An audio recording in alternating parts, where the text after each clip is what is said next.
అమ్మాయి ఏంటబ్బాయ్? ఏంటి ఒడియాలు మంచం మీదే కావు మన ఒంటి మీదే. బట్టలు. అదే నా బట్టలు ఎందుకు వేసుకున్నావు అని. నాకు బట్టలు లేవు అందుకని నా బట్టలు వేసుకున్నావా? అవును. విప్పో విప్పో.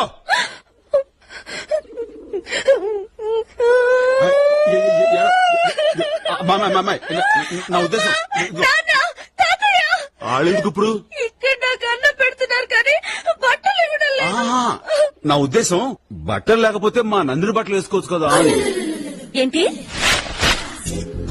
నందిని బట్టలు నేనేసుకోవడమా? తప్పేముంది ఇద్దరు. నందిని పర్సనాలిటీ ఏంటి, నా పర్సనాలిటీ ఏంటి? నందిని నడువేంటి, నా నడువేంటి? నందిని హైట్ ఏంటి, నా హైట్ ఏంటి? శివ ఏంటిది? Loose pant. సరే ముందు ప్యాంట్ వేసుకో.